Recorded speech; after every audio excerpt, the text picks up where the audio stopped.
Man, it is great to be back. Hello, everybody, and welcome to the end of the year special that everyone seems to forget about all the way until it comes around.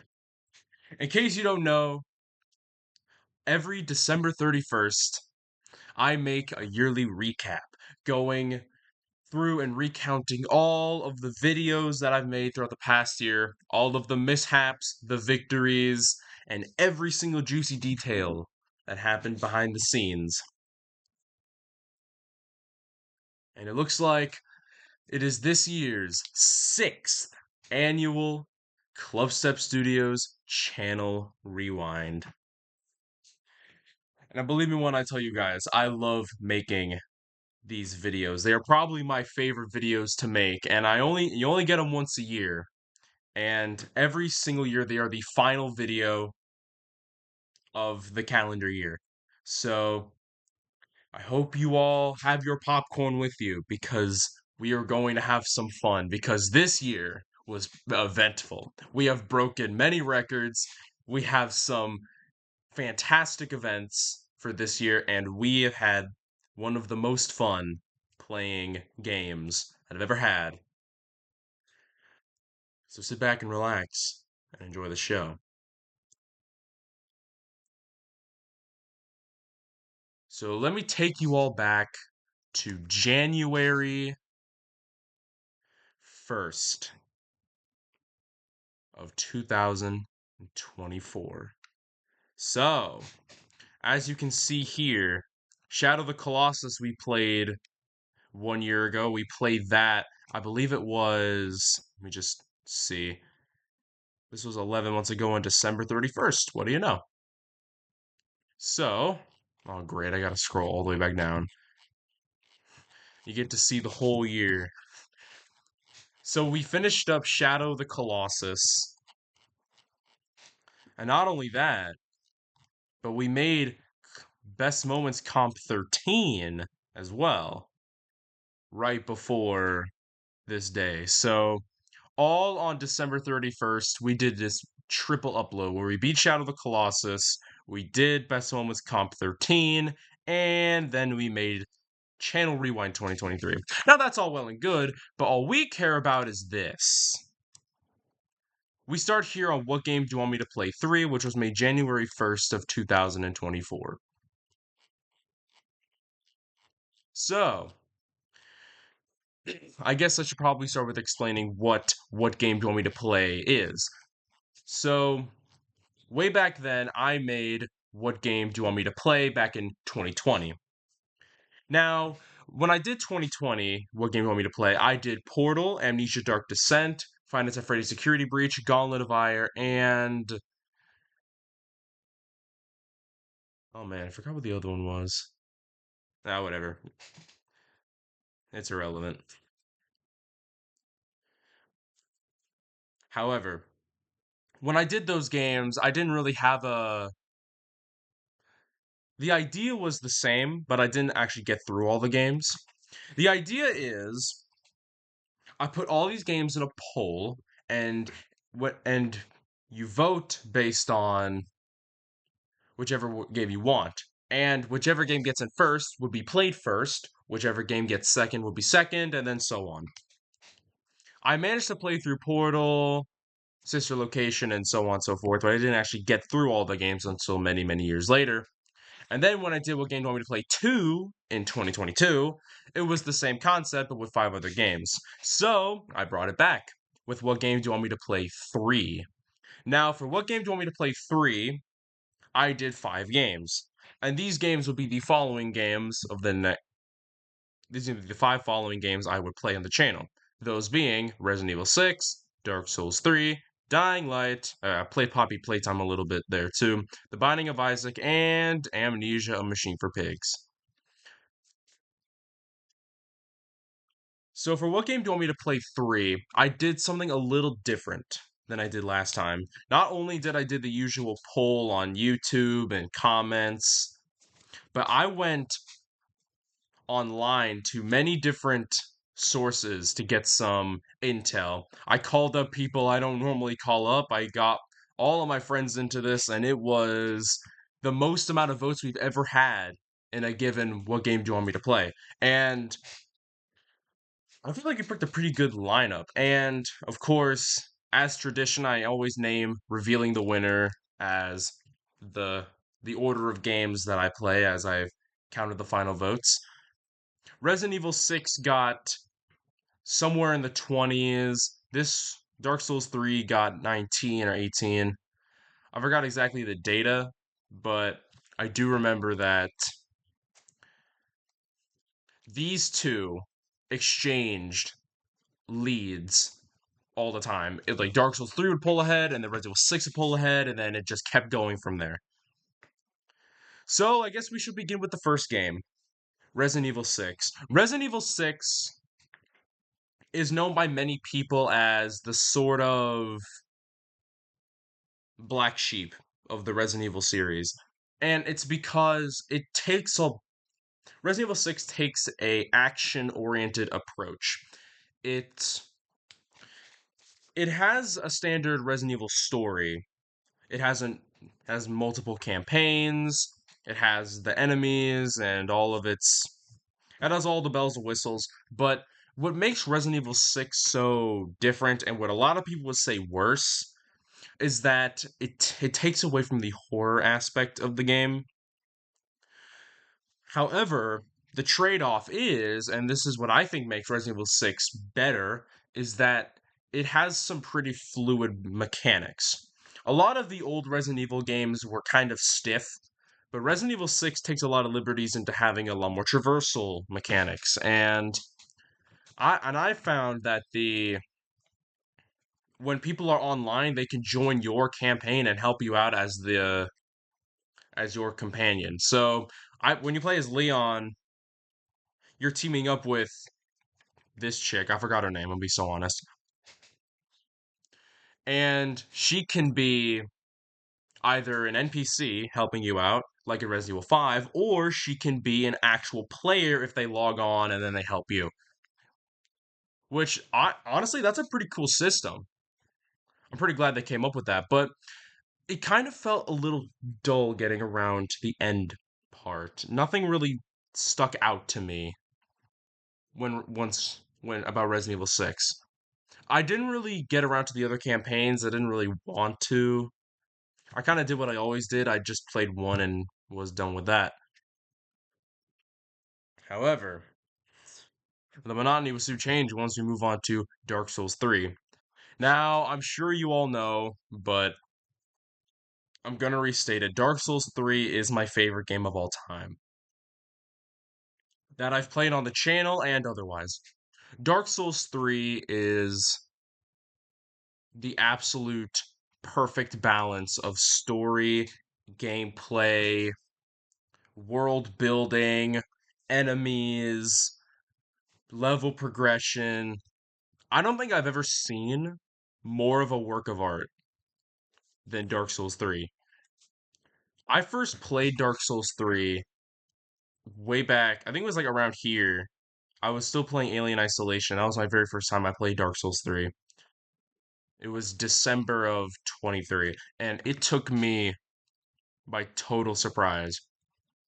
I've had it on my shelf for so many years because I'm a very chronological person. I have to do things in order. Since I mean, I my dad bought me Dark Souls 3 and I've had it on the shelf and I thought to myself, I can't play Dark Souls 3. I got to play 1 and 2 first. So, I spent the better part of 2 years playing or I guess getting through Dark Souls 1 and 2.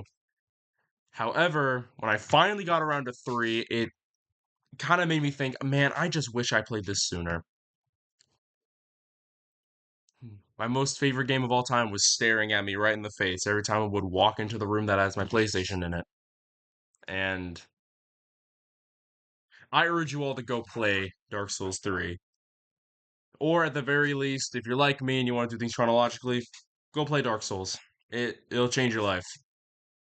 It has for many people.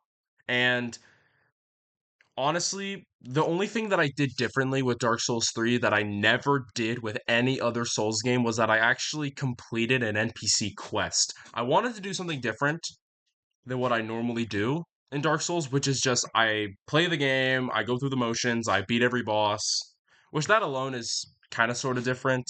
And then, of course, I make my all boss compilation, as you can see right here. But I decided this time around I was going to do an NPC quest, and that being Sigurd. Sigurd is one of the Katarina Knights. He looks like an onion, and he has this happy-go-lucky, jolly personality. And everyone loves Sigurd. I don't think I've ever met a person that doesn't. And his quest is a pretty easy one to go through. It starts at the beginning of the game where you and him beat one of the demons that are inside the undead settlement. And you find him here and there. He gets his armor nabbed by Patches, so then you have to get it back. That was probably the hardest part of his quest was getting his armor back. I had to buy it from Patches again, and I only learned till afterwards that you can just kill Patches and get the armor that way, but I didn't know that. So it took me quite a bit to get the armor back, but after you do and you progress his quest line a little bit more, he fights with you in the Yorm, the giant boss fight. Now, in my run, he dies in the middle of the fight because Yorm hits him too hard. But he can. But even if he prevails with you and you beat Yorm together, he still dies anyway. So Sigurd makes his final stand as you both fight on together. It is truly one of the most heartwarming stories, and I really wanted to include that in a standard video run. So I for the first time and only time, actually, no, not the only time, we're going to get to that later. But for the first time, I completed an NPC quest in a Souls game.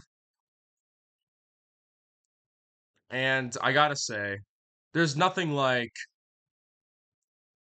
especially this video, the finale for Dark Souls 3, which has Slave Knight Gale and Soul of Cinder in it. That video, I mean, it's only like half an hour long, and I beat the Soul of Cinder on my very first try, which I don't think I've ever even done before then. And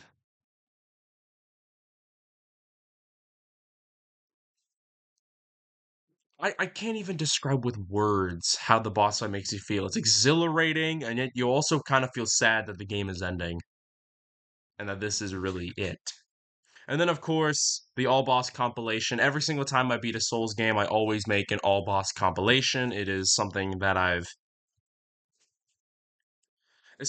been doing ever since Bloodborne way back then. And all I do is that on iMovie, I just make screen recording snippets of the boss fights, put them all together, and ship it out. That's really what I do. And now for the next game, Dying Light. Now, Dying Light was certainly a favorite of a good friend of mine, and he has been really wanting me to play Dying Light. And I am definitely a sucker for giving games chances. I believe that we should all give games chances.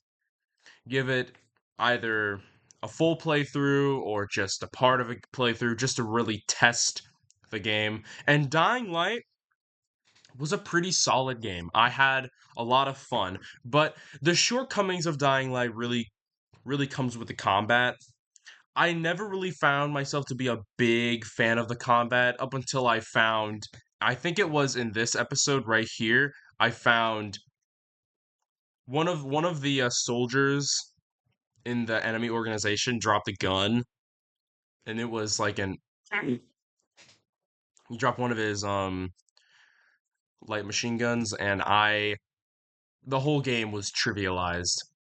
I mean, I'm not joking. I went from barely scraping by, having to run away from everything, and then all of a sudden, I was an unstoppable killing machine. The moment the game gave me a gun, because normally the game gives you melee tools that either you craft yourself or you find around the map. The moment I got a gun, the game was over. The game was literally over. But what I found most fun about Dying Light was its traversal. The the jumping, the climbing, and the running, and the jumping through rooftops and all the parkour, that was the most fun. And Dying Light really played to that strength because a lot of the missions revolved around climbing and jumping and running, and that was probably the most fun I've had was just the traversal. I had more fun running away from enemies than actually fighting them. I don't know if that's a good thing, but that's what Dying Light did for me. It gave me a lot of fun running and jumping and climbing and just overall just being slippery, climbing through buildings, climbing up buildings and everything. It was a lot of fun. And the ending was also really solid. The final fight with Rise was a really good one, and it certainly made for a great moment.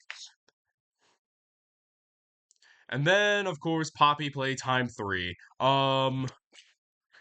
It's so funny. I played Poppy Playtime Chapter 1 back in 2021. And then in 2023, was it 3?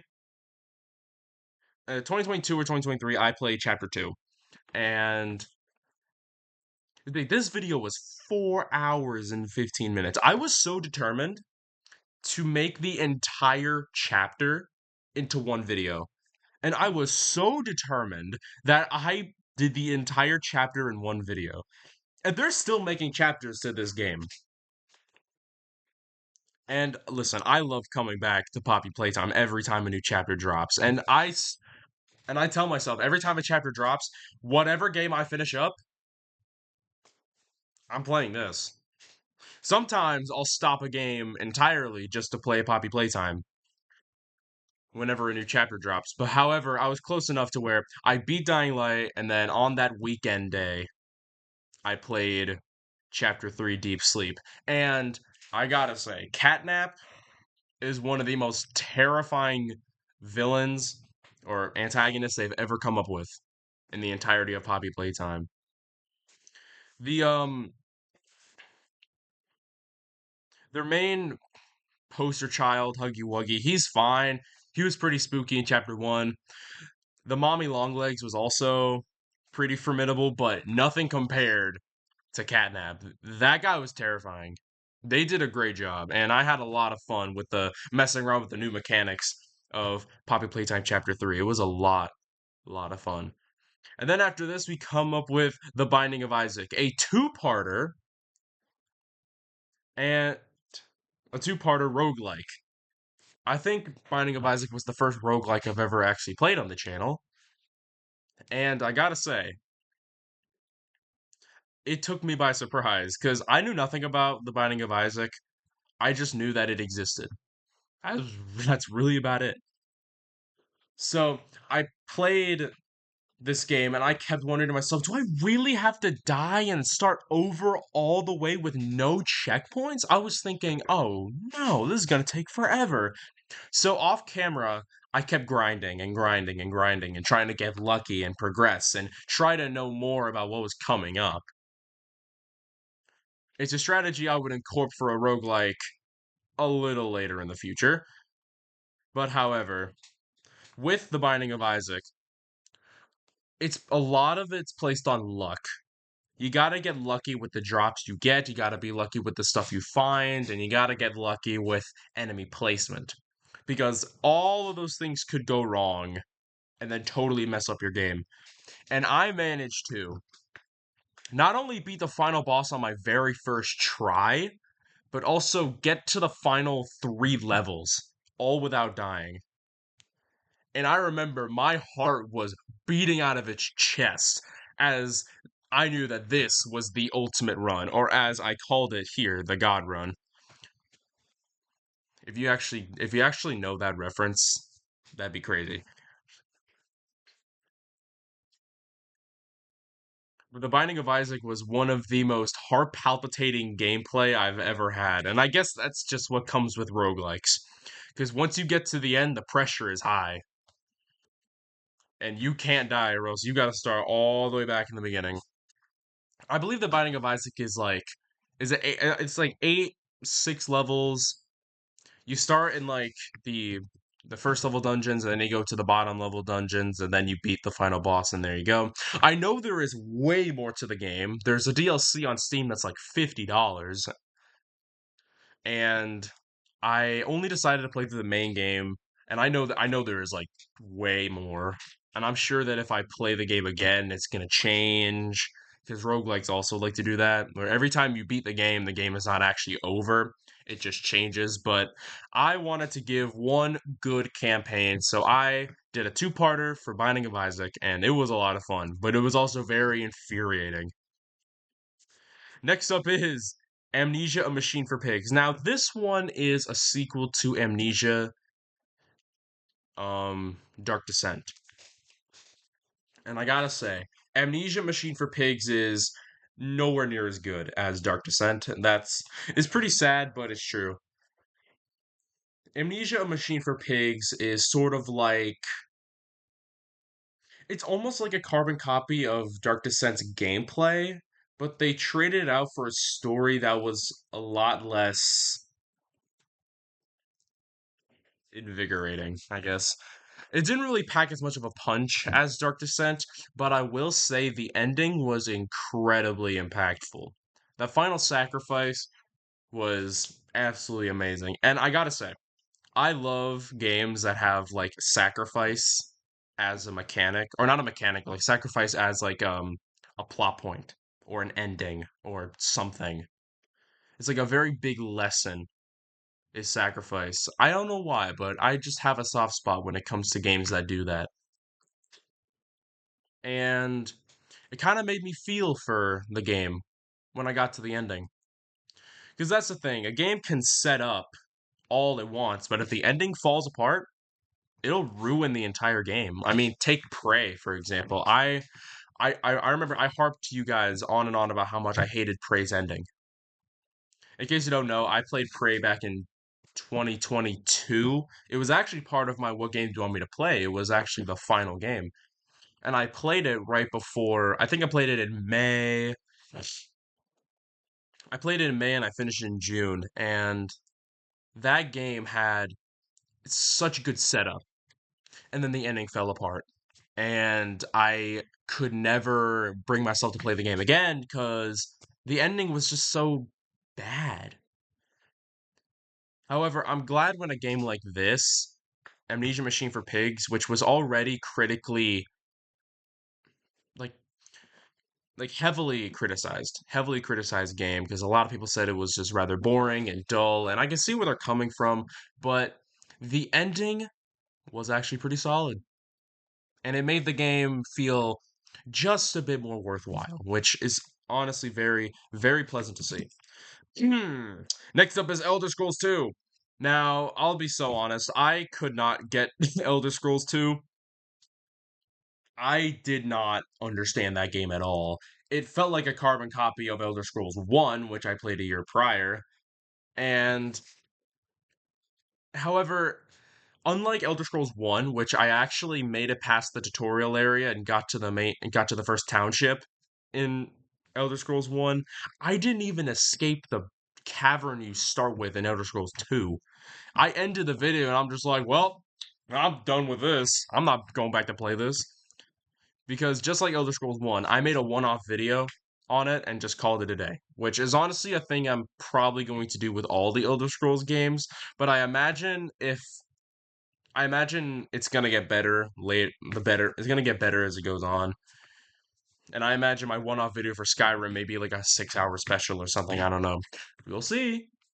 Hold your horses, you'll see. But Elder Scrolls 2 was worse than the first one because not only did I get nowhere, but the game gave me nothing to start with. I had basically no idea what I was doing, and the game was just like, figure it out yourself. I mean, I guess that's just what old games did, was just go, hey, figure it out yourself. I was like, what do you think we are, your teacher? Figure it out yourself. I mean, I get it's an old game, but like, you could have given me something. You didn't have to leave me totally in the dark. There's not really a lot to talk about Elder Scrolls 2. I played it. That's really about it. Next up, Red Dead Redemption. And as you can see here, we have a little special video right there, but we'll get to that in a minute. Let's talk about Red Dead Redemption. Now, Red Dead Redemption is the only series that I actually played the second one and then the first one. I played Red Dead Redemption 2 in the fall of 2022, and it contained my largest video known to man, 6 hours and 56 minutes, and it was the finale, where I played the entire last part and then the entire epilogue, all in one video. It's honestly a miracle that I even lived through that video because by the time it got to 4 and 5 hours, I was running on empty and just trying all my hardest to just get through the final missions and be totally done. But I was still stupidly determined to get through the video. However, that was 2 years ago. Now let's talk about Red Dead Redemption. I played the PS5 port for Red Dead Redemption, so the graphics were a lot better than what they were back in 2011 when the game was initially released. And the port was actually still very new. And I know that Steam actually just ported over Red Dead Redemption, which would have been great because I planned on playing it on PC, but it wasn't on PC. So I downloaded on the PlayStation, I played it that way. And the game ended up being 16 parts, and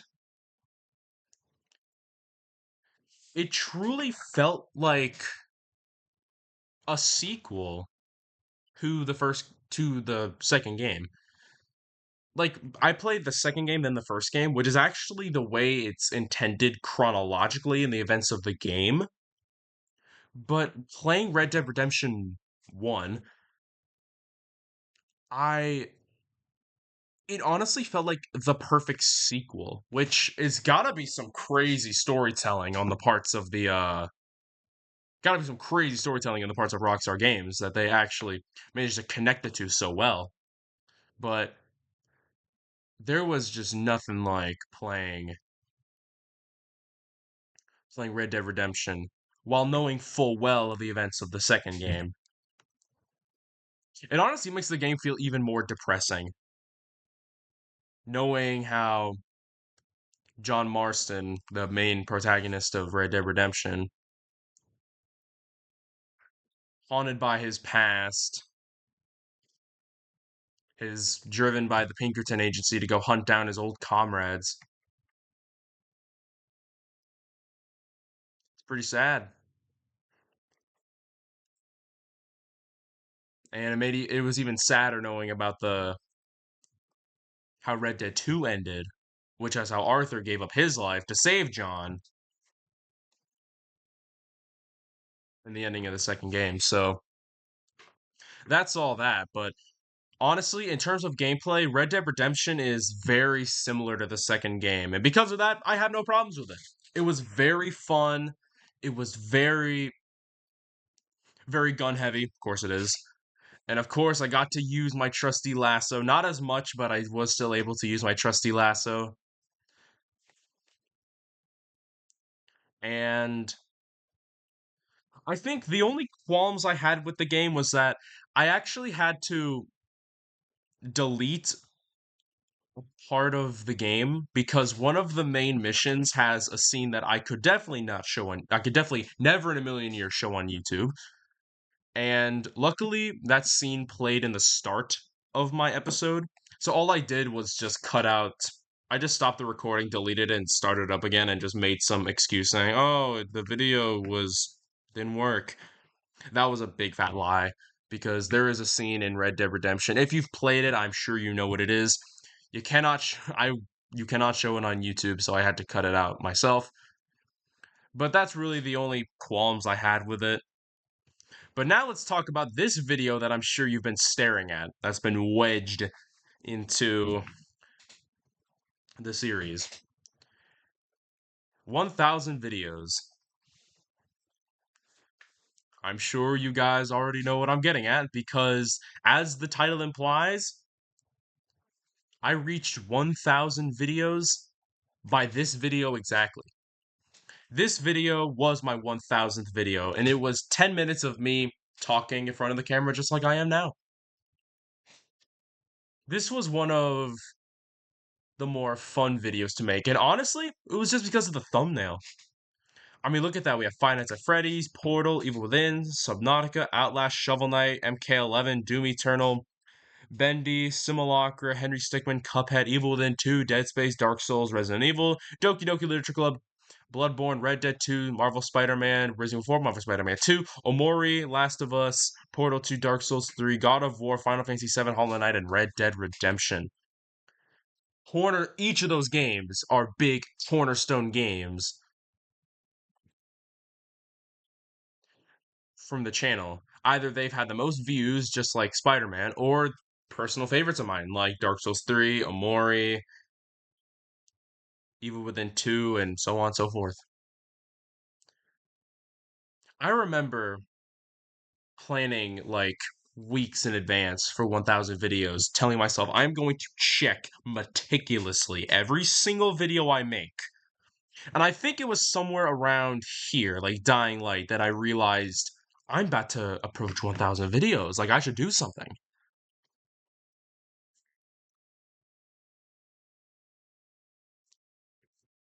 I just can't believe that. I can't believe we've even made it this far. You know what I'm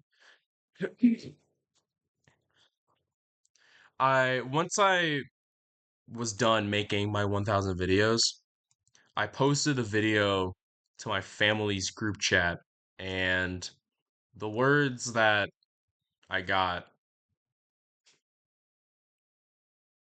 dang near put a tear to my eye because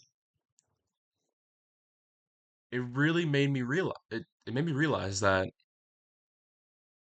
what we have here in Clubstep Studios is something amazing, built over the course of 5 years, and that the 1000 videos is just something to signify that we have quite the extensive history. And not only do we have quite the extensive history, but there are so many more great, exciting games to come. And that's part of the reason why I'm here right now making this video, Clubstep Studios Channel Rewind 2024. And that's just so we can look back and reflect, but also as a way of looking ahead to what is coming in 2025. I have well over 20, 30 games in my queue right now that I am dying to get through. And I gotta say, with each game comes an experience. Whether that experience is positive, whether it's negative, or whether it's somewhere in between. When I made 1000 videos, it was a sort of eye opener that this hobby of mine has grown into something far greater than me. And I guess that's it. I guess that's it for this, but also for Red Dead Redemption as well, because I think I'm done talking about Red Dead Redemption. But one last note, I loved the ending. The ending was great for Red Dead Redemption. A lot of people seem to have their qualms with it, but I loved the ending. I think it was absolutely fantastic. But now let's move on to Ghost of Tsushima. The longest game I've ever played as of that time. We'll get into that in a minute. But Ghost of Tsushima was a game that I also had on my shelf for a long time that I've just never gotten around to. I got it as a Christmas gift because it was a highly acclaimed game and I just never got around to it. And boy, did I want to slap myself upside the head when I actually did get around to it, and it was actually one of the greatest games I have ever played in my life. I watched a YouTuber play it years ago when the game initially came out, and I totally forgot about it by this point. And I gotta say, just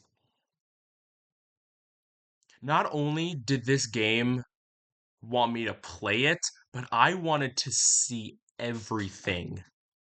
And you know how difficult it is for a game to make me do that? Because normally when I play through a game, I either just play through its main campaign, or I just do, or if it's a game that's like like a never-ending open world type game, then I do it up until I feel is I feel is sufficient. With Ghost of Tsushima, I played the main campaign, but I also went above and beyond and did every single possible thing I could ever I could ever play. I didn't 100% the game, but I did do every single possible mission I could ever find. And a game does not simply do that. A game has to be absolutely fantastic for me to go out of my way to do every single thing that it has to offer in a recorded run. Man, this game. Ghost of Tsushima is one of the greatest games I have ever played, one of the greatest stories I have ever had the pleasure of seeing, and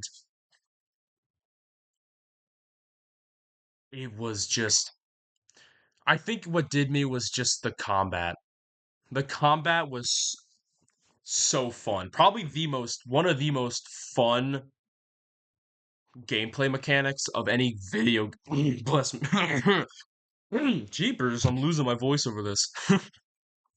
One of the most fun, immersive combat systems I've ever had. And every single time I would charge headlong into danger solely because it was just so fun. I didn't. The game pushed a big stealth narrative, but I would only do stealth if it was required of me.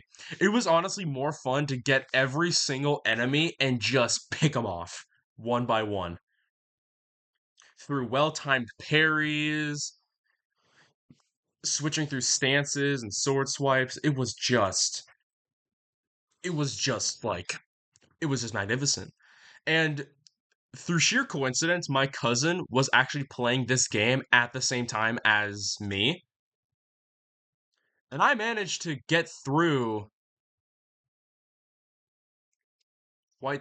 I actually managed to get through the game faster than he did, even though it took me over a month to finish the game. The longest game I've played up until then was, I think it was Subnautica with 24 parts, I think. And listen, I absolutely shattered that milestone. Absolutely shattered it. And also, if you watch this video, I open and this is gonna be a side story. So we're gonna talk about something else in Ghost of Tsushima, but a little bit of a side story. If you start up this video, you'll see me talk about that I have this big event going on that I am participating in, and that I was incredibly nervous, so that my demeanor might be a bit off. That event was actually an acapella competition. I know, crazy, right? You wouldn't think I am the type to be in an acapella, but life throws you life throws you many curveballs, and it takes you any which way. And it was this video that was it was this video that I made that morning of the competition, and then this video was when I came back from the competition, and then I made the finale. And I don't know why, but every time I think of Ghost of Tsushima, I think of that story, just because not only did it happen right in like the ending part, but also just I was going through my own battle and I conquered that, and then I also conquered the game. I'm sure it's weird that I'm likening a battle to a singing competition, but hey, listen, it's what it felt like. It's all I can really describe. I know it's not the most interesting story, but I figured it's something nice to share because only here in the channel Rewind do I ever get to talk about my life. And it's only in the channel Rewind that you get to talk that you get to hear about the things that have happened to me in my own personal life and how it reflects on the games I play and reflects on how I make the videos. Next up is Crash Bandicoot 2. I'm gonna be so for real. I have nothing to say about this game. It was I copied the same thing I did last time, which I did the old 90s cover art as the thumbnail art for the game. When I played the remaster version, I didn't play the old version. I have, for many years, I have had the Crash Bandicoot Trilogy pack, and I've just been playing through each of the games for like way before the channel even started. And it was up until I actually found out how to record on the PlayStation, and also when Nostalgia Summer happened last year, that I played Crash Bandicoot 1. And so naturally, I put Crash Bandicoot 2 on the queue. And also, don't worry, Crash Bandicoot 3 is also on the queue. I don't think I'm going to play any more games. I might play Crash 4, but that's probably going to be about it. I really don't have anything to say about Crash Bandicoot 2. It was more difficult than the first one, a lot more difficult than I actually expected. Probably because I was so used to playing the first game, the second one's mechanics caught me off guard. But that was really that. But now let's talk about this one, Oxenfree 2.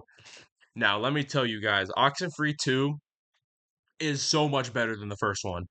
I think if you remember my 5 year anniversary special, I talked about Oxenfree and I put it in my top 20 worst games.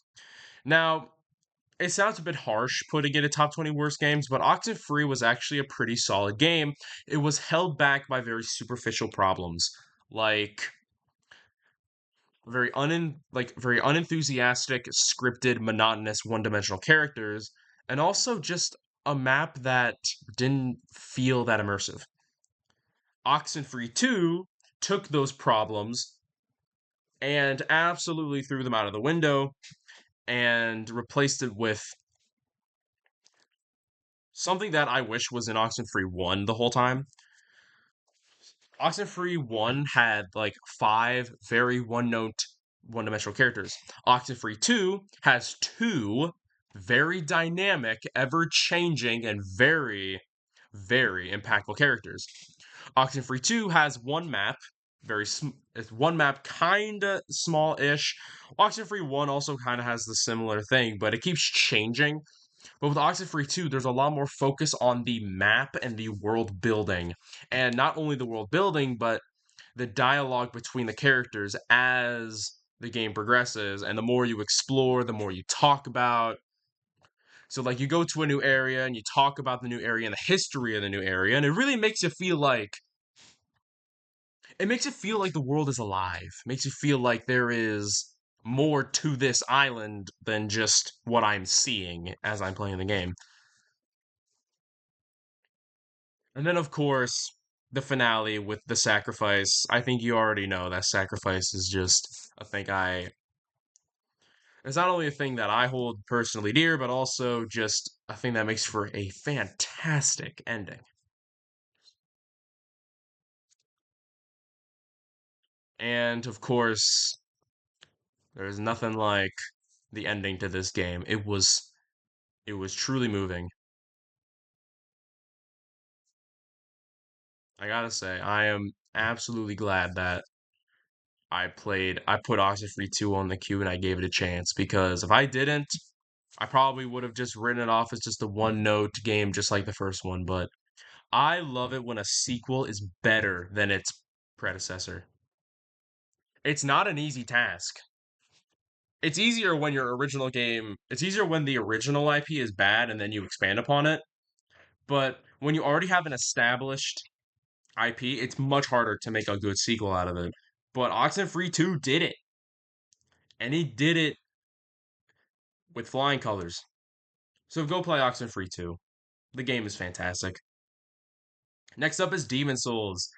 Demon Souls was the original Souls game way back in 2009. However, I played the 2020 remake made by Blue Point Games, and I gotta say, if y'all remember when I played Shadow of the Colossus, Shadow of the Colossus looked really pretty, probably because it was made by Blue Point Games. Blue Point Games knows how to make a game really pretty, and that certainly works to their advantage when they made the remake to Demon Souls because Demon Souls had the Demon Souls remake has the most crisp graphics and most crisp appearance I've ever seen in a Souls game. Not even Elden Ring, not even Shadow of the Erdtree did that, but the Demon Souls remake did. And even though the game was really short, it really put a place in my heart as this is the first Souls game ever. Like this is where it begun. This was where Souls games got their footing. I mean, the ever popular Dark Souls was where they became popular, but Demon Souls was where it begun, and there ain't nothing like it. And even though Demon Souls suffers from a lot of early mistakes that, like, coming off of playing Dark Souls 1, 2, and 3 and Bloodborne, and then going into Demon Souls, I found a lot of early mistakes, like overly gimmicky bosses, really unfair areas that were kind of infuriating, i.e., Valley of Defilement, and overall having bosses that were just kind of one note and a little bit too simple. At least for me, they weren't complex enough.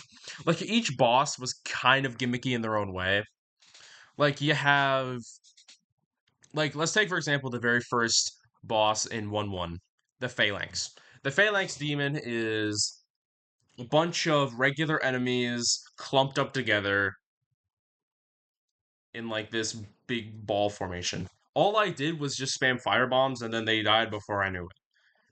And not only that, but even bosses that you find later on, like the old monk, which is just a regular enemy. It's supposed to be an NPC. It's supposed to be like an online player if the online player puts their summon sign there, but in my recorded run that didn't happen. But also the final boss of the game is just this regular enemy. Or not, or at least it feels that way. The final boss of the game is just this blob of demon mass that just like crawls at you, so you kill it and then it dies. And you can technically die to it. However, you have to fight this final guy at the end of your game. You have to. So you're already at the maximum output of your build by the time you fight True King of Lance. So, yeah.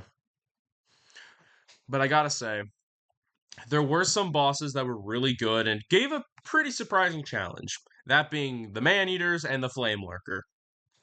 The Flame Lurker was the Flame Lurker is probably my favorite personally because it fights the most like a standard Dark Souls boss, and it fights the most like a boss that I would honestly find pretty fun in a later Souls game.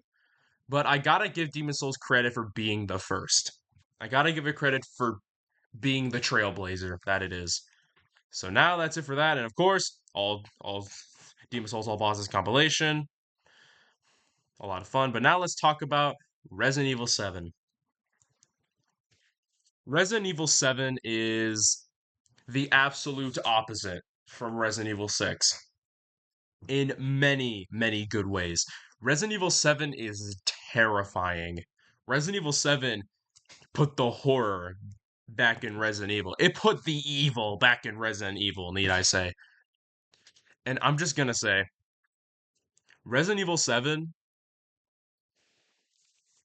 is probably the scariest Resident Evil game that I think Capcom has ever made. Resident Evil 8 is pretty spooky, sure, but Resident Evil 7 had me pretty scared. But even though I was scared to play, it was truly fantastic. And it had the right balance of disturbing, horrifying, and immersive Resident Evil combat that we've all grown to love and enjoy.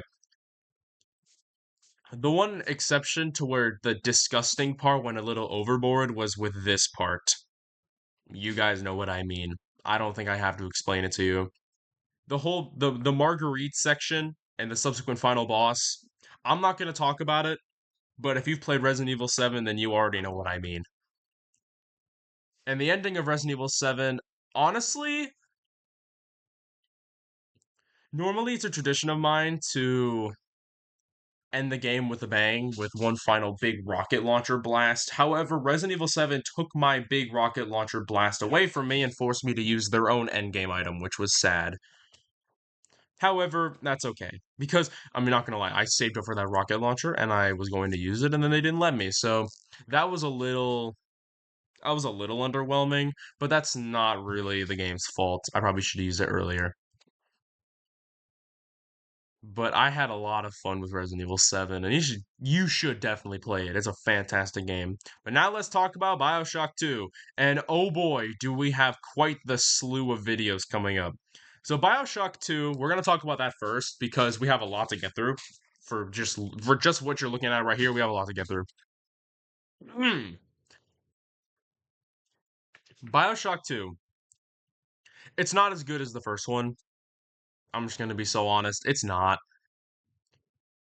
BioShock 1 really hammered in the world of Rapture and it really established it as sorry, really established it as this great underwater city that really took me by surprise the first time I played it. But BioShock 2 didn't really expand on it all that much. It kind of just reused the same place to tell a somewhat different story.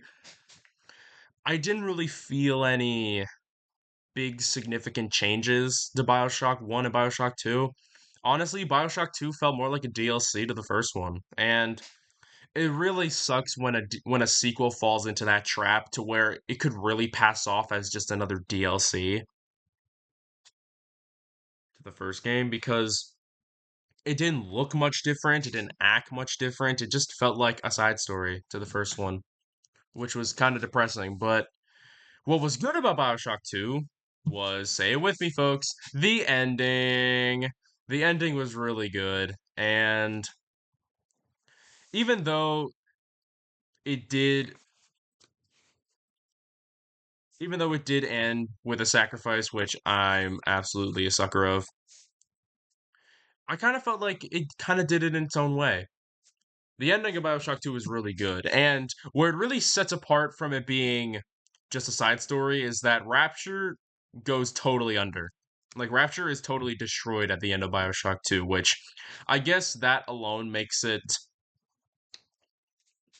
sequel material. But honestly, I wish the entire rest of the game could really give me that sense of growth.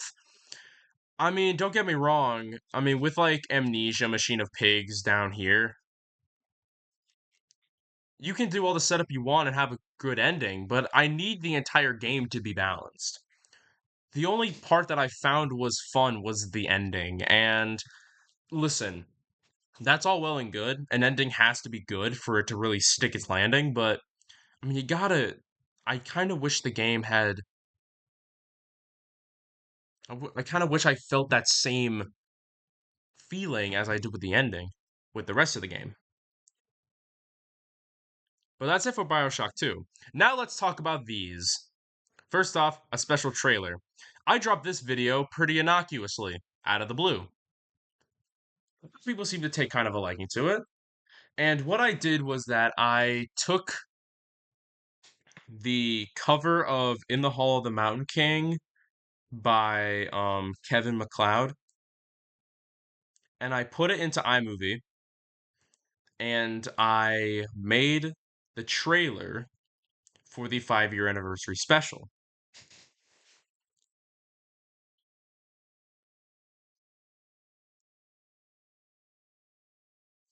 The trailer itself consists of each section that this video is going to have, but and this was what took the most out of me was each little if you know how the song In the Hall of the Mountain King goes, the last section of the song ends with this big explosion of music because the way it goes is that it builds up slowly and slowly until it is like this big bombastic sound and then and in that bombastic part I put in a bunch of little snippets of videos all throughout the 5 years. And it took me a long dang time because not only did I have to find the videos, I had to sync it up to the music so that it sounded cohesive. And it took me a long time to do that because I had to count how many notes there were, and then I had to sync it up with each note. It was tough. But just for that 2 minutes and 30-second video, it was still pretty fun to make. And making that trailer kicked off my work that I would have to do to make the 5 year anniversary special, which consisted of Best Moments Compilation 14. Best Moments Compilation 14 and subsequently 15 are the only compilations to have ever been worked on at the same time. And not only that, but have been released just mere days apart. I think I made Best Moments Compilation 14 while I think it was like I finished up BioShock 2, and then right after I did that, I worked on 14, and then right after that, I worked on 15.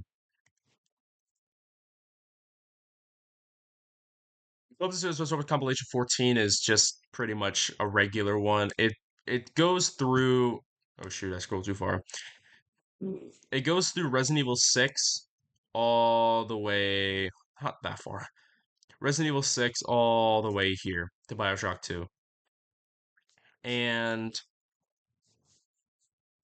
there's nothing really else to say about it, except it's just a standard Best Moments compilation. Now, in case you are new to the channel and you're probably like, what in the world is that? Clubstep Studios Best Moments compilation is where I take the best moments from games, either a really good play I did or a really great moment in a game, and I put it together into one video. It's like the Clubstep Studios Best Moments compilation is like the, how do I put it? The recap of each game, but only told through its finest moments. I usually tell people if they're new to the channel, they should watch the Best Moments compilations. It really gives them the picture of what I do and also the games I play.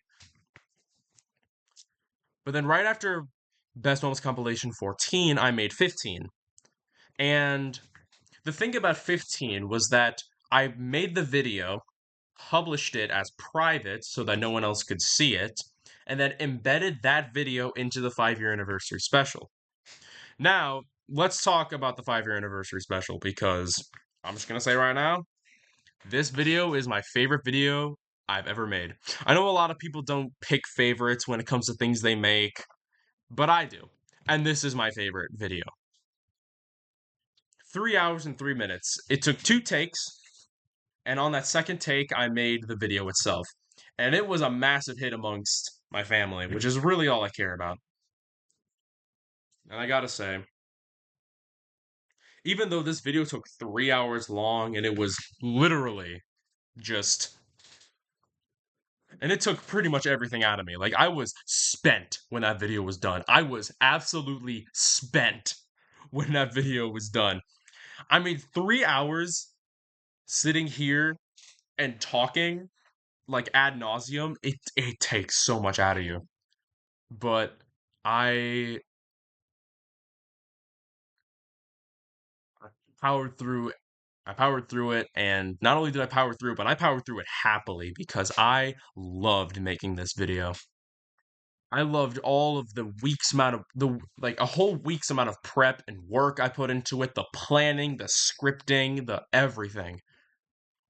It was the most fun I've ever had. And I am so excited for 2029 when we make Clubstep Studios 10-year anniversary special. If for when, I mean, I don't know where I'm going to be 5 years in the future. Clubstep Studios might not even be here, depending on things, but we'll see. And then at the very end of Club Studios 5 year anniversary special, I put this video and I played it in the special. It was the only time I got to just sit down and shut up and not talk. So the final 37 minutes was just me. I took off my webcam and just let the video play. And then I uploaded this as its own individual video so that you could all watch it for your own viewing pleasure. Isn't that lovely? But that's really it for the 5 year anniversary special. In case you forgot, the video was split up into a few sections.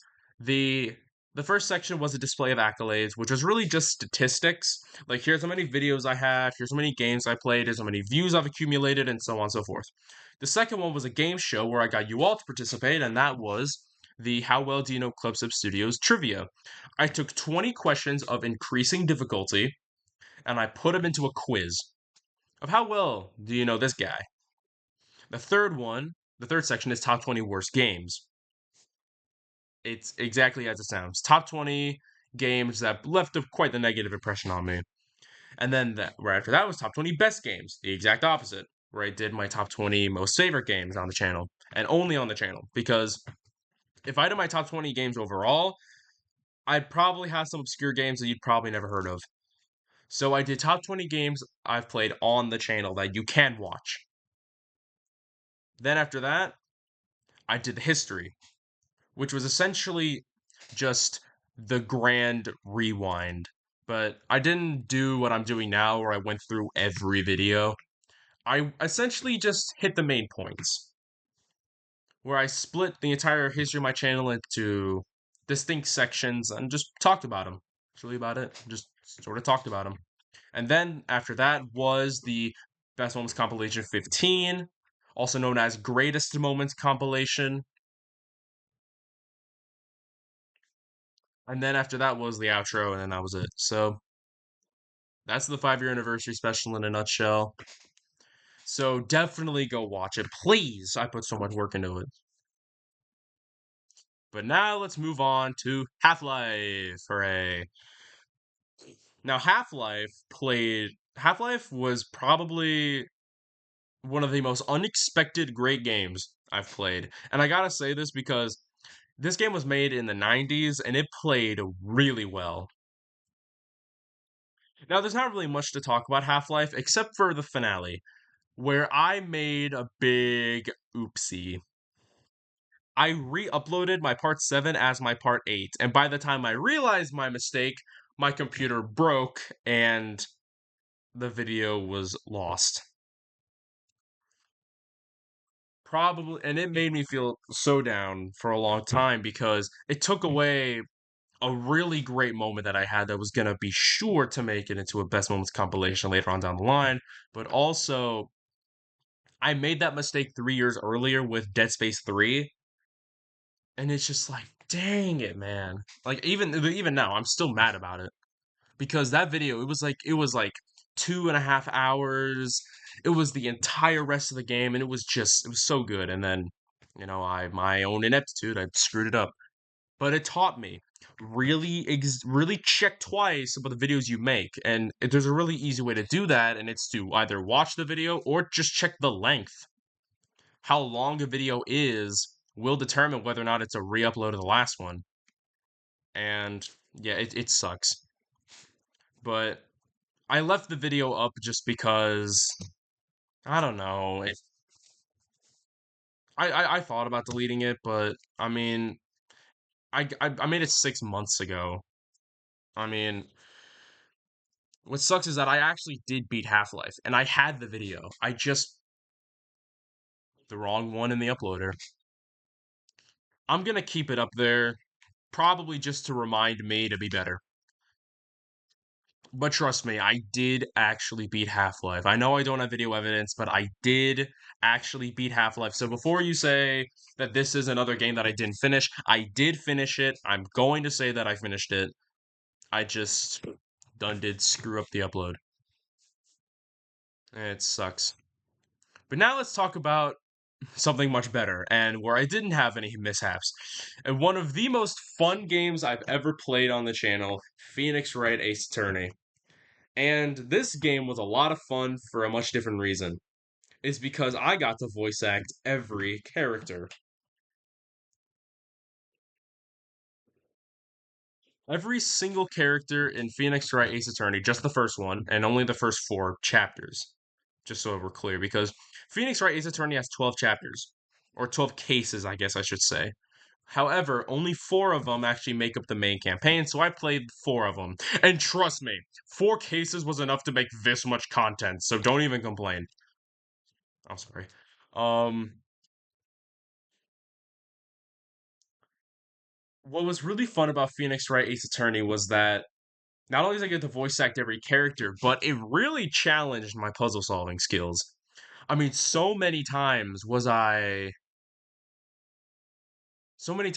it like I didn't know what to do, so I was trying a bunch of things, and every single solution to the puzzle was like, oh, okay, that makes sense. Because nothing makes me angrier than when a game has a puzzle and then I'm like, okay, like how am I supposed to figure that out? But Phoenix Wright Ace Attorney didn't have that problem because every time I was stuck and either I looked it up or I figured it out myself, I knew it and I was like, okay, that makes sense. And even when I didn't understand then, because there were times in Ace Attorney where I was just like, okay, like what is the connection here? I don't get it. The game always found a way to tie it up in a way that I knew what it was. And it was like, oh, okay, it makes sense.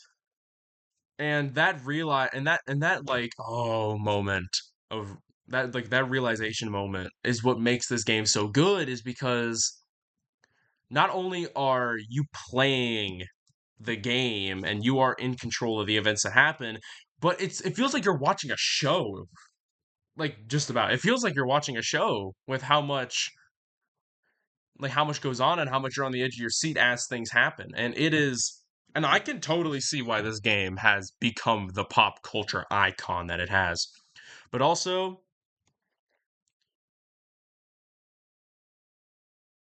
on a little bit more of a depressing note, and this is another side story. We're done talking about Phoenix Wright Its Journey. Its ending was fantastic. I absolutely love it. But now we're going to talk about what happened in between these two.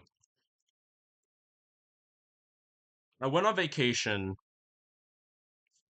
in between these two games, and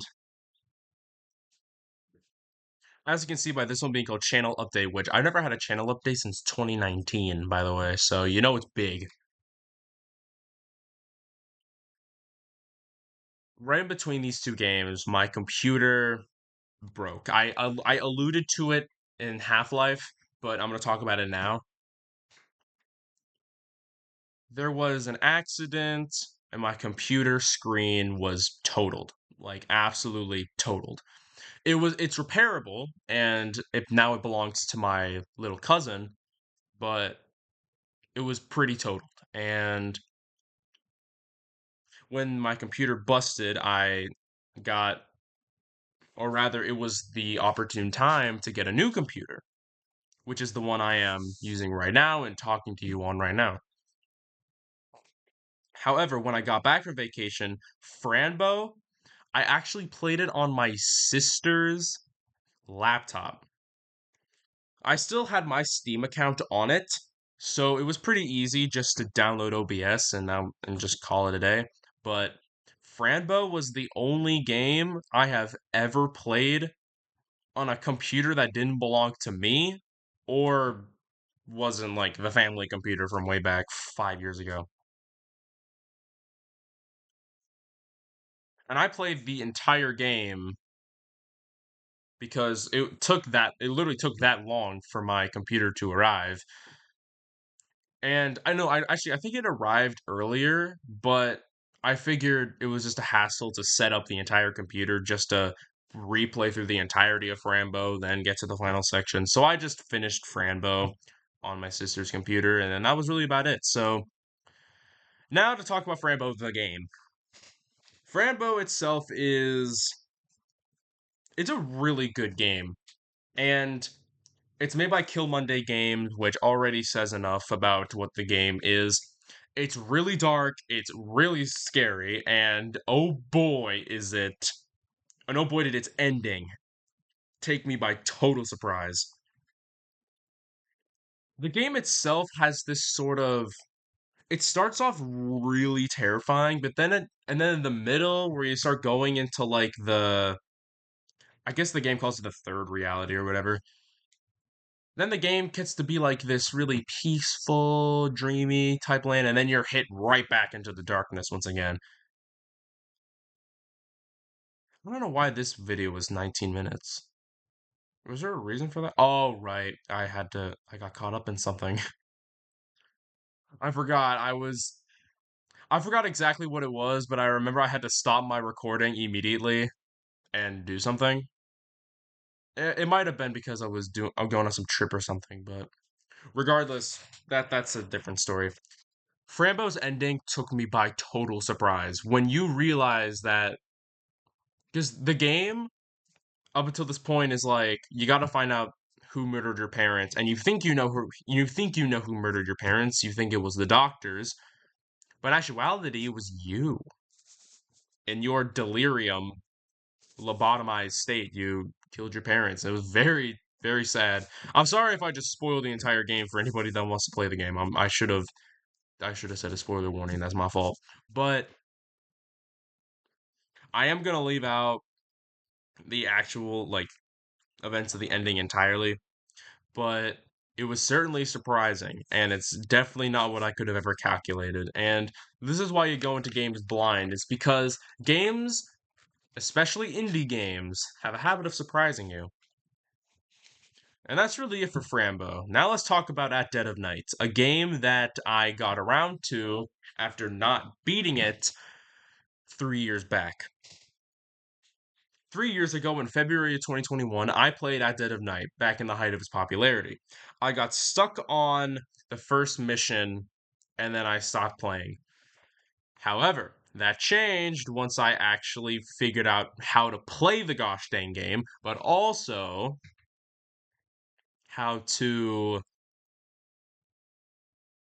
Not only that, but I also found my conviction because back in 2021, I talked about it a lot in my 5 year anniversary special and the channel Rewind, but I was just so demotivated by a lot of personal things that it kind of made me not want to finish games that I started. So, and That Dead of Night was one of those games, and it took me a long time, but finally got around to beating it. And as for the game itself, it is super duper scary for a whole new reason. It's scary because of that fear of the unknown. You have no idea whether Jimmy is lurking around that corner. And I gotta say, fear of the unknown is one of the most terrifying ways a game can get at you. Ooh, sorry. My voice likes to die when I talk too much. And then again, that's for every person. Dead of Night sort of remind me of Five Nights at Freddy's 4 in the sense that every single door you check, every single hallway you turn in could literally just be your death. Straight up. And that was terrifying. And it was terrifying to the point where I would take off my headphones every single time I would have to traverse long distances. I took off my headphones because I was so dang scared of what was going to happen. So I did actually I did in part two what I couldn't do in four parts of At Dead of Night 3 years ago. And then what really solidified this game was the ending. Once you do all four of the once you do all four of the quests, you unlock the final sprint to the finish, which is freeing all of your friends and then leaving. I didn't manage to die a single time, but oh boy was I close to the very end. And I actually made that into the best moments compilation. And I gotta say, that was the most terrifying because that final sprint to the finish, you can't save your game at all. You have to do that entire part perfectly without dying, saving four friends across 3 floors without fail. I managed to do it my first try, but it was terrifying. So yeah, really great game. I recommend it if you're a horror game fanatic like I am because it is certainly going to make you scared. Next up, Stray. Stray is the exact opposite of At Dead of Night. It is lovely, it is peaceful, it is wholesome, and it is absolutely fantastic. Just like At Dead of Night, but in a very different way. Stray is a heavily story-based game. Revolves around this little cat friend that we have here, and the robot friends that he makes along the way. Stray is the type of game that'll just make you sit back in your chair and relax and just be like, man, everything's all good. It does have a few action scenes here and there, but most of Stray's gameplay is traversal, which honestly, I'm a big fan of. I loved the traversal mechanics of Stray, jumping around from platform to platform, doing things like a cat would. And Stray really seemed to play to that strength, kind of like Dying Light, where traversal was front and center. But not only was the traversal good, but the story and the other gameplay and the puzzles, those were also really good. Because while Dying Light kind of faltered on gameplay and combat, Stray excelled a lot, and the final cutscene was absolutely beautiful. So definitely go play Stray. It's a short game, it's a short play, but it's really good.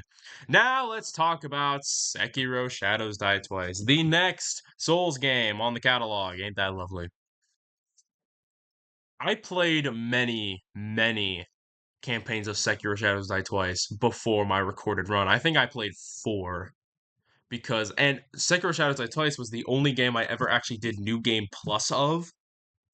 The only Dark Souls game that the only Souls like that I've actually did a New Game Plus run of before my recorded run. And it's required because you have to go into New Game Plus to unlock the Shura Gauntlet. You gotta love it. And Sekiro Shadows Die Twice, I was surprised even by my own skill.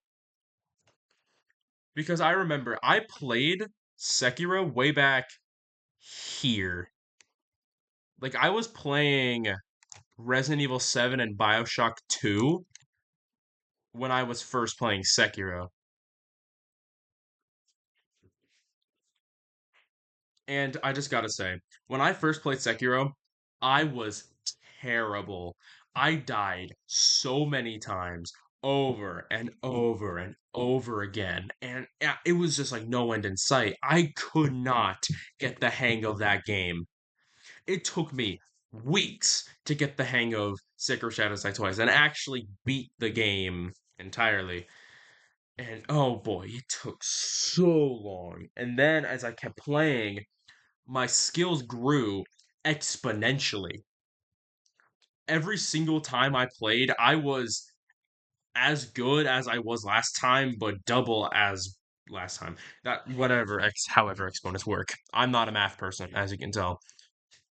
But my skills got better exponentially. Not even multiplicatively, but exponentially better. And it cultivated in my recorded run where I beat every single inner boss on the first try. And it took me by surprise that I even did that. Where when I beat Inner Father, I made a joke that was saying, if I beat him, I'm gonna start crying. If I beat him on the first try, I'm gonna start crying. And I actually beat him on the first try. I didn't actually cry, but I made a joke that I was going to. But I gotta say, Sekiro Shadows Die Twice is stupidly amazing, and it's also the very first boss compilation with the part 1 and part 2. Isn't that lovely?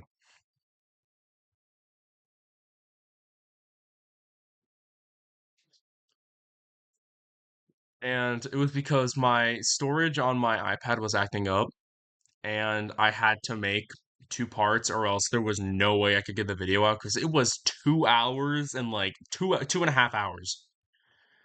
And my iPad now can handle that since I got a new one, but my old one could not handle that, so I had to do two parts. Well, that's okay. I got it out and it's all good. And Sekiro, just like pretty much any other Souls game, but has the excellent world building, level progression, and especially bosses. But what makes Sekiro so different from just the Souls games that people keep lumping it into is the gameplay and especially the traversal. And also, actually, no. It was new for the time, but it's not as new anymore. But Sekiro introduced fast travel. Actually, no, it didn't. What am I talking about? There's been fast travel. I'm stupid. Never mind. Okay, well, Sekiro introduced the pretty much its own gameplay with the samurai mobility, the grappling arm, the shinobi prosthetic, and all of the everything. But not only that, but combat arts were actually very new because there were no combat arts in Dark Souls. There were weapon arts that were exclusive to just those weapons, but you never had combat arts that were just for your shinobi prosthetic alone. And it was just the innovation that not only made the game much harder for me to learn, because keep in mind, people were saying this was a Souls-like. I had in my head what a Souls-like looked like, and when I try to go to Sekiro with a Souls-like mentality, I kept dying over and over. I had to go into Sekiro with a Sekiro mentality to actually beat the game. That I know that makes no sense, but that's the best way I can describe it. But that's really it for Sekiro, and of course, ending was fantastic. Pretty much everything about the game is fantastic, if I'm being honest. Next up, Resident Evil Village, the final Resident Evil mainline game. Now, this was depressing because Resident Evil, I think Resident Evil, let me go back to my playlist real quick. Resident Evil has, hold on, where is it at? It's somewhere over here. There it is. 70 videos. Exactly. That's kind of nice.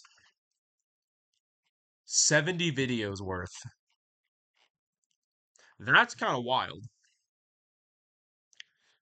And as you can imagine, if you played a series for that long, letting go of it is really tough. But I gotta say, Resident Evil Village was absolutely fantastic. It plays to the strengths of all the other Resident Evil, like the new gen Resident Evil games, with a very fluid, flexible combat, and it uses the Resident Evil engine really well. Capcom cooked with this game, obviously, but also it's pretty gosh dang scary, especially this episode. Episode 4 with the dollhouse. If you've played Resident Evil 8 and you play the dollhouse section, you know how terrifying that is because the game takes away your weapons, which is your only sense of security, and forces you to go through this Outlast style puzzle. And then you have to face off against giant disgusting baby monster. It's it was and as the name implies, this was genuinely terrifying because it was. I'm not lying when I say it was.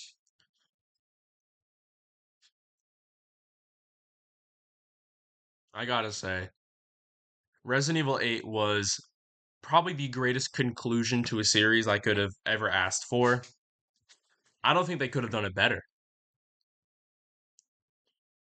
At least not what comes to mind. I mean, don't get me wrong, it's not a perfect game, but it ended in the most Resident Evil way possible. You know what I'm saying?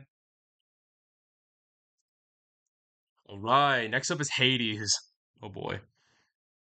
Sorry to just jump from one game to the next like that, but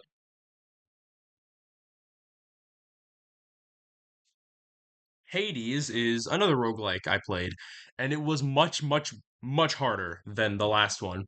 Now, a few mishaps happened in Hades.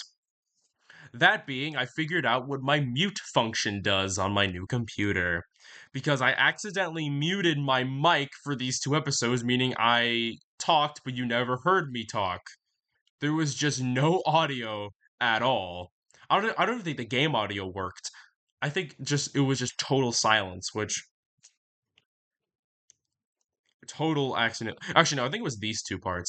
I realized my error in part 7, thank goodness, but I gotta say, Hades was a fantastic experience in many ways. My friend is a die-hard Hades fan, and when I told them I was playing Hades, they would not shut up about the game, and were constantly giving me pointers and making me better at the game, while also insulting my inadequate skill.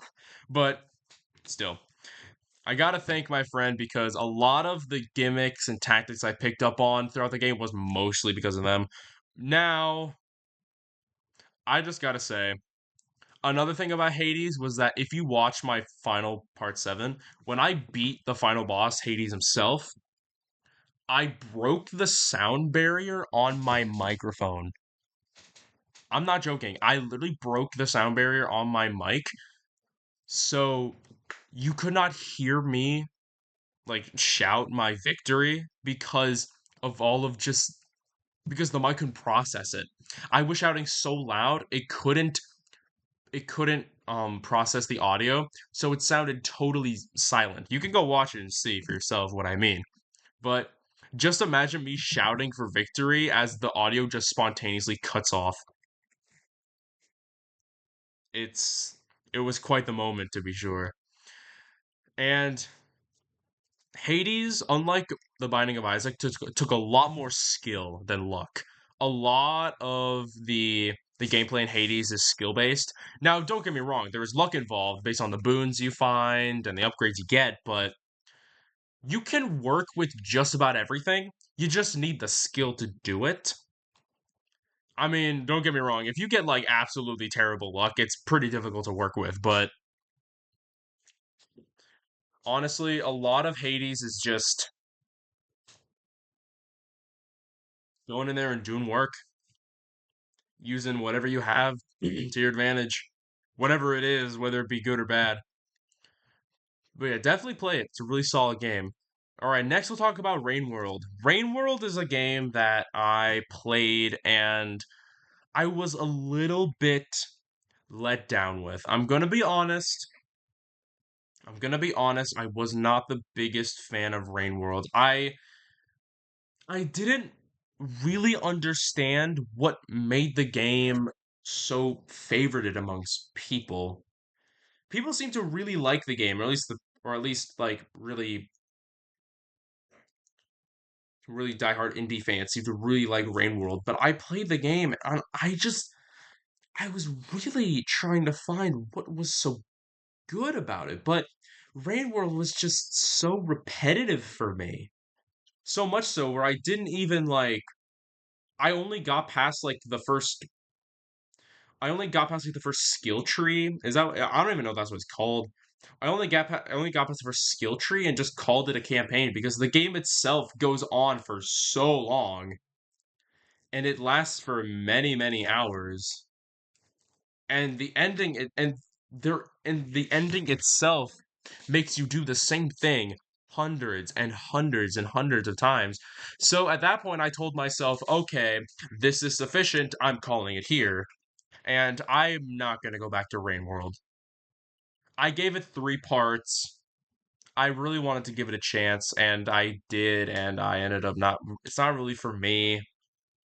A lot of people like the calming nature and the repetitiveness, but as much as I am a very repetitive person and I stick to a schedule that is often repetitive, there is a limit to how much that nature can be. And listen, I don't know if the game changes at all. Maybe I'm not in the know. Maybe I'm missing out on so much. A lot of people say I am, but I just don't want to do the same thing 100 times just to get somewhere. To me, that's not what fun is.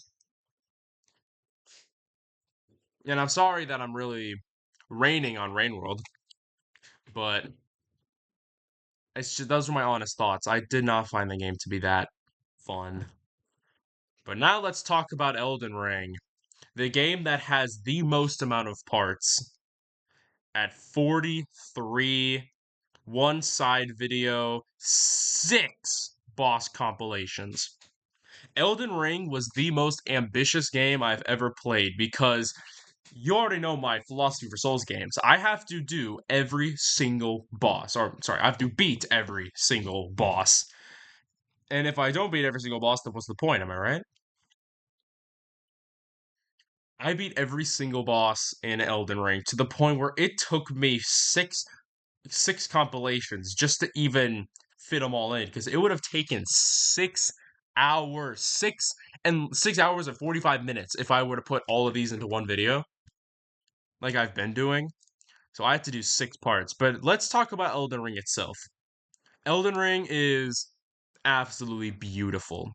It looks stunning. It plays stunning. I had to do multiple NPC quests just to fight some bosses, which I'm not complaining with. It's fine. But Nothing about Elden Ring is just better than its bosses. Elden Ring's bosses are just fantastic. Elden Ring has probably the most solid lineup of bosses I've ever fought. And not only that, but also the Shadow of the Erdtree expansion did the same thing. And I gotta say, bosses like even the early game bosses like Margit and Godric and Renala, they're all good, but also the end game bosses like Malekith, Melania, Radagon, and Godfrey are also fantastic, but also the DLC bosses like Rolana and Mesmer and Bale and oh shoot, what's the orange guy's name? I always forget. Hold on, I'm thinking about it. Midra, yes, Midra.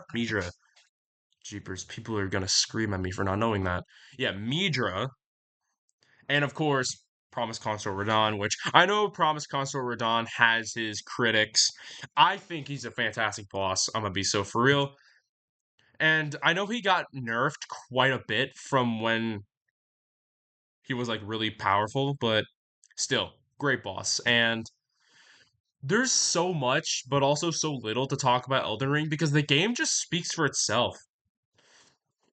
It was so much fun just going through and just seeing all of the levels and the areas and how they all tied together into this one big narrative was so much fun.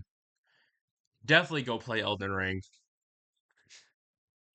and just be prepared to spend many of your hours playing it like I have.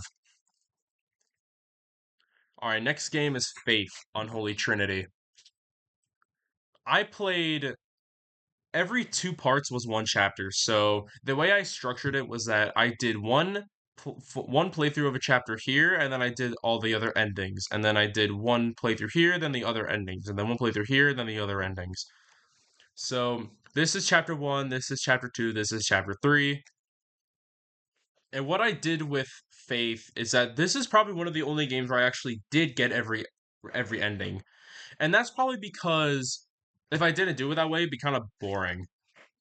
And I once I got like the ending for the first chapter, I was like, man, there's so much I'm missing. Like I need to go back and do it. So I went back and did it. And honestly, the play Faith is a game that is styled like an old Atari game, and it has those line 16-bit graphics that are like really old that your parents and maybe even grandparents remember, but Faith resembled that sort of style, and it did it really well. And it also threw in some really unsettling moments in there as well that really, really, really takes you by surprise.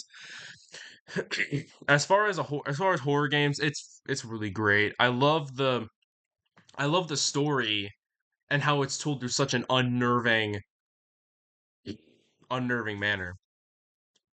So yeah, definitely go play Faith. I don't really have much to talk about it, but it is really good. Next up, Bloodborne Chalice Dungeons. I started my Souls games with Bloodborne and then I ended them with Bloodborne. By the time I played Elden Ring, I'm like, I am missing some bosses from my Soulsborne catalog. I need to go back to Bloodborne and finish up these Chalice dungeons because I never got around to doing so. So, that's what I did. 9 parts of just Bloodborne Chalice dungeons. I remember right after I beat Faith, I spent the whole next weekend just playing through Bloodborne and beating Bloodborne with all of the bosses and DLC bosses just like I did way back 2 years ago. However, this time I stopped right before the ending and I instead went to do every Chalice dungeon. And Chalice dungeons are weird because you can put in any glyph you want if you're playing online and then end up in any dungeon. However, I played offline and I did every single mainline dungeon offline. I discluded root chalices and I discluded uncanny chalices. I only did the main ones and the main bosses in them because for me that's really what counts, because if I didn't do it that way, there would be an infinite amount of bosses, and that's just doesn't make sense to me. So I only did the mainline dungeons, which consisted of Tumaru, the Tumaru Chalice, Central Tumaru, Lower Tumaru, Defiled Tumaru, or Tumerian Defilement, and then Tumaru Ehil. Also, Hintertomb Chalice and Lower Hintertomb Chalice, Ailing the Ran and Lower Ailing the Ran, and then the Great Is Chalice. I did all 10 of those, and there's 3 bosses in each chalice, except for Central Tumaru, which has 4 for some reason. And with those 31 bosses, you got yourself a pretty sizable lineup. And of course, I made the final all bosses compilation I'm probably ever gonna make until the new Souls game comes out. But this is it for now. No more Souls games. And right after I was done making Bloodborne Chalice dungeons, I made this. Shoot, not that. Okay. I forgot it just starts playing. So I made Soulsborne with Clubstep Studios, this big ultimate playlist with every single Soulsborne game on it. And I wish I could. Can I show you? No. Can I just. Gosh dang it. I forgot I'm on computer, not on iPad. So if I go to a playlist, it won't show me the videos in the gosh dang playlist. But the point is, I did Demon Souls, and I've made each game in the Soulsborne playlist in chronological order of release date. So Demon Souls was first, then Dark Souls 1, then Dark Souls 2, then Bloodborne Child's Dungeon, Dark Souls 3, Sekiro, and Elden Ring. That's really about it. Next up is Firewatch. Firewatch is a slice of life game with a little bit of mystery thrown into the mix. However, Firewatch, I felt rushed its ending. It was setting up for so much, but then the ending was just rushed. And it kind of fell apart, honestly. I kind of wish that a lot more setup was done, and I kind of wish the setup kind of paid off, but the ending really wasn't as good. I mean, it's the opposite of. Where was it? The opposite of Bioshock 2. You remember Bioshock 2 when I said like the setup wasn't as good, but the ending paid off? This was the opposite. The setup was there, and I was so hooked. And then it just ended. And I was like, what? Like, what happened? The game was just done before I knew it. Yeah, there's not much to talk about it. I love the dynamic between Henry and Delilah. It was probably my favorite part of the game, was just listening to them two talk. And then just the game was just done. And I'm like, what happened? I don't know if we'll ever know, but it was pretty sad. But that's really about it. Next up is Signalis. Signalis was an experiment on my end. I wanted to see if my Steam page accurately determined my taste in games. Because Signalis was in my Steam recommended for years. And it has been and it's just been pushed so hard by Steam. And I looked at it and I'm like, I'll give this game a chance. Because I'm a big fan of giving games chances. So I played the game and it was fantastic. Everything. The story, the characters, the gameplay, the horror, and the ending. I loved the game. It was truly fantastic. And this was and can I just say, Signalis did something that I've never seen before since Undertale back in 2020, and it's that it faked an ending. I put finale question mark for the very first time on the channel because I actually thought I reached the ending, when in actuality it was a fake out, and that the game was still going on. Which I mean, props to the game. I mean, you totally fooled me. Because I had to get someone actually commented on my video to say like, hey, like there's still some more you're missing. So I went back and I'm like, oh shoot, you're right. I'm missing so much. So I went back and then I played the finale. Games don't normally do that, but It was quite the surprise. And that's just the thing about indie games that AAA games just don't do.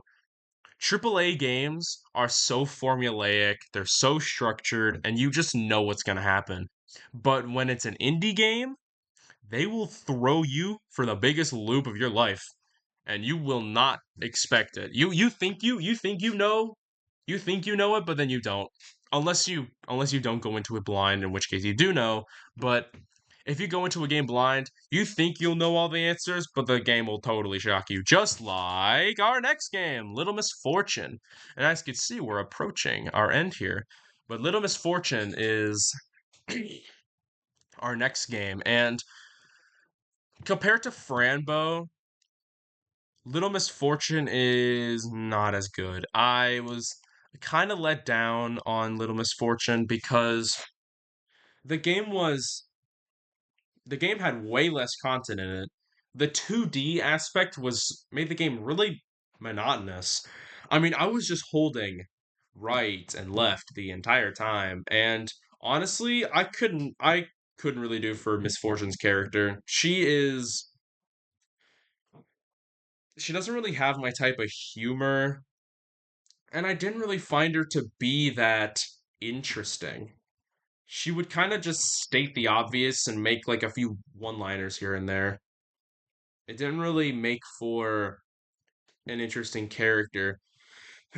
And I didn't really see any dynamic change either. Like I didn't see, or at least I might just be totally blind sided to this, but like I might be totally blindsided, but I just didn't notice Misfortune grow at all from the start of the game to the end of the game. The only thing that happened was that the big twist in the ending where you realize she dies and she becomes a ghost. Sorry, I spoiled the ending again. There I go. Then again, if you're watching my channel, you should. If you're watching my channel, then spoilers are just kind of obsolete to you.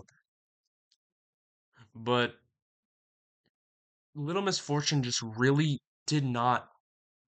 It didn't really click for me. It clicked for a lot of people, but for the people that I know like the game, they've only watched it. They never played it. And that's when I realized that the game is really good to watch because you're not controlling the character and you're at the mercy of whoever's entertaining you by playing the game. But Little Misfortune as a standalone game is very dull. It's not bad. I don't want to. I know I'm saying it's bad. It's not bad. I did like the cutscenes. The cutscenes and the animation were absolutely top notch. I think they did spectacular on that. I loved the twist ending where you realize she's dead. I feel like they did that really well. And of course, the subverting of expectations when you realize the narrator is the bad guy and the fox is the good guy, and so on and so forth. They really did that part well, but I did the gameplay and just Misfortune herself really let down the game a lot. So that's my analysis. Next up, our final game, Half-Life 2. Half-Life 2 is the bigger, better version of Half-Life. I mean, that's really what it is. It introduces some more characters like Alex Vance, Eli Vance, and so on and so forth. And introduces some, and it brings back some recurring faces like Dr. Kleiner and Barney. Half-Life 2, I did not make the same mistake as Half-Life 1, where I actually did upload the finale, thank goodness. And the thing about Half-Life 2 is that it plays way better, it looks way better, and there's way more versatility with Half-Life 2 than Half-Life 1. And I feel like that's just what comes with age. I mean, a lot of what makes Half-Life 2 better is just because it's newer and grander and just better. I mean, and I gotta say, Valve really delivers on making bigger, grander sequels. I mean, jeepers. Sorry. Valve really delivers on making bigger, grander sequels. I mean, take a look at Portal 2, for example. Portal 2 is so.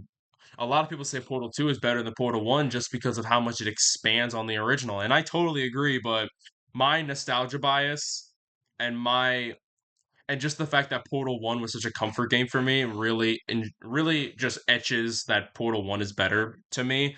But argue with people that say Portal 2 is better, but of course that's just my own thing. So not much to really talk about Half-Life 2 that I haven't talked about Half-Life 1.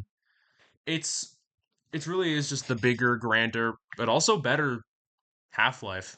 And it ended on a cliffhanger, and Half-Life 3 has not been released, and Half-Life 2 was released 20 years ago. Come on, Valve, what are you doing? I know Half-Life Alyx got released, but like that's not Half-Life 3.